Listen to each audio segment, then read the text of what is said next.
High court থেকে অনুমতি নিয়ে কার্যক্রম মিছিল করতে দেবে না। মমতা ব্যানার্জিও বিরোধী নেত্রী ছিলেন, একদিনও কোর্টে যেতে হয়েছে বলে আমার জানা নেই। এই রাজ্যের বিরোধী দলনেতা 2,33,27,000 মানুষকে প্রতিনিধিত্ব করি। একটা শান্তির শহর, এখানে ঝামেলা হয় না। প্রভু শ্রী চৈতন্য দেবের মাটি,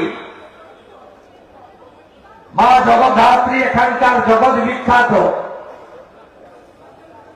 এখানে কৃষ্ণনগরের রাজবাড়ি, তারা ব্রিটিশের বিরুদ্ধে লড়াই করেছেন। তারা ভারত ভক্তিতে ডক্টর শ্যামাপ্রসাদ মুখার্জির সঙ্গে কাঁধে কাঁধ দিয়ে আপনাদেরকে আগের পূর্ব পাকিস্তান, আজকের ইসলামিক বাংলাদেশ, জামাতের বাংলাদেশ, তার থেকে রক্ষা করেছেন। এই মাটিতে একটা মিছিল হবে, গণতান্ত্রিক ভাবে প্রতিবাদ হবে, কিছু কথা হবে, সবাই আস্তে আস্তে যে যার কাজে বাড়ি চলে যাব। সেটাও করতে দেবে না খালা মমতা। ভয় পায় বিজেপিকে, আর কেউ নেই এদের সঙ্গে, তৃণমূলের সঙ্গে। শুধু আছে পুলিশ, পুলিশ বাবা পার করেগা।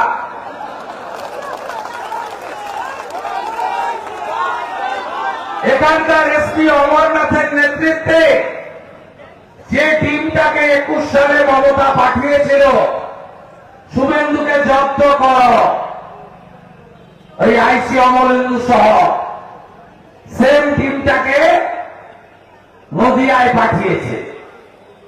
লাভ কিছু হইব না।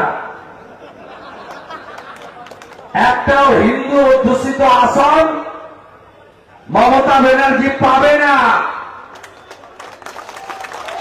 আপনি পোষণ করতে গিয়ে 70 লাখ হিন্দুকে ঐক্যবদ্ধ করে দিয়েছেন। আমরা কখনো অন্য ধর্মকে আঘাত করি না। স্বামী বিবেকানন্দ আমাদের এটা শেখায়নি। স্বামীজি বলে গেছেন, নিজ ধর্মে আস্থা রাখো, অপর ধর্ম শ্রদ্ধা করো। আপনি মমতা ব্যানার্জি,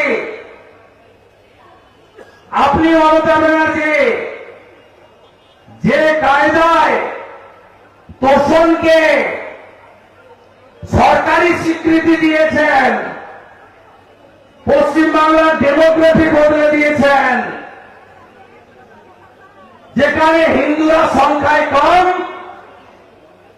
সেখানে হিন্দুদের কোন নিরাপত্তা নেই।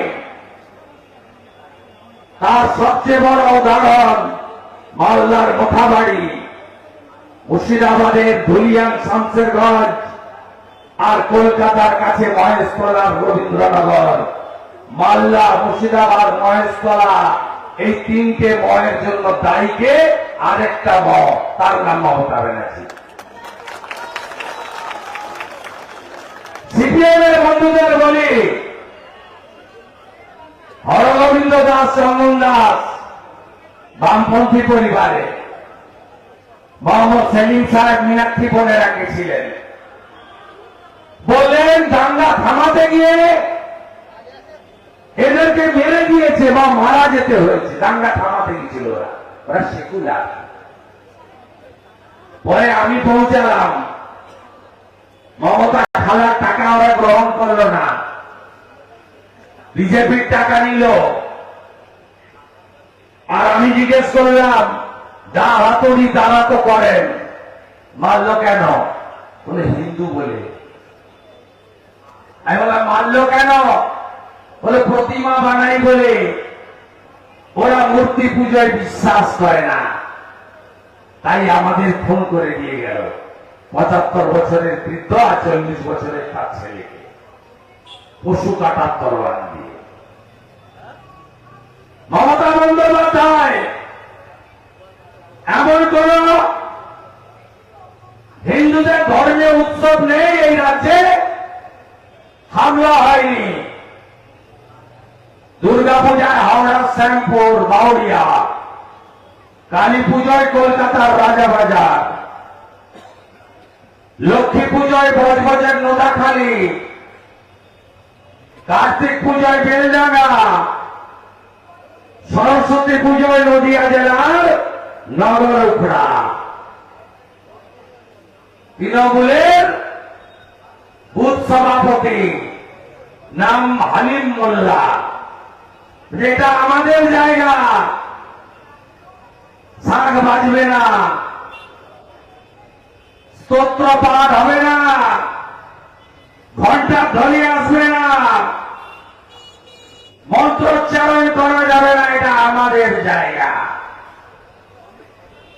ছোট ছোট নগরুখড়া, ছোট ছোট গুলশন কলোনি গোটা রাজ্যে। আপনারা তো যতগৃহে আছেন, ইতিমধ্যে দুর্গাপুজো শুরু হয়ে গেছে, ঝামেলা। মহেশতলায় বলছে জমি দেব না।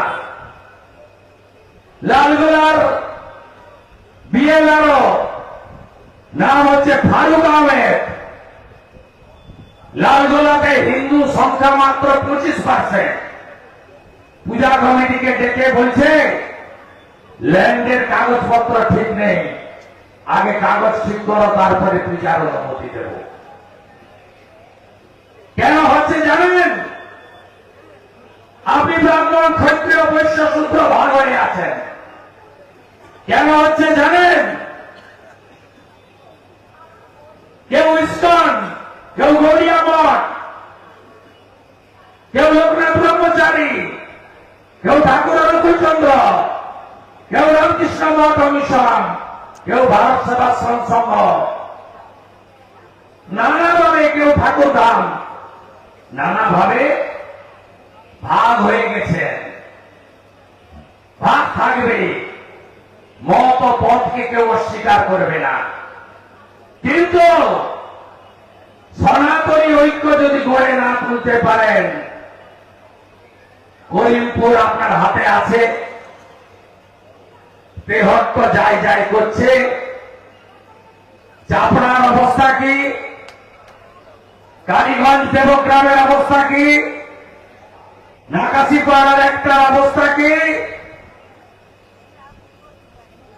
শিবরাত্রির সলতের মতো কৃষ্ণনগরটা টিম টিম করে জ্বলছে, ধুবুলিয়া অব্দি এসে গেছে, আর 17 কিলোমিটার বাকি আছে। এখনো যদি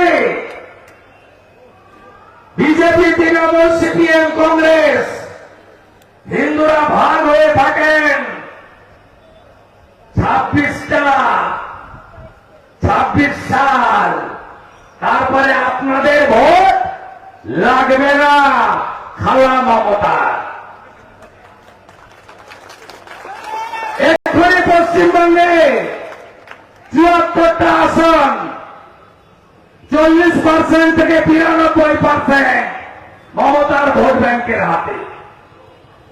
এক্ষুনি 294 এর মধ্যে 102টা বিধানসভা আসন 30% বেশি ওদের হাতে।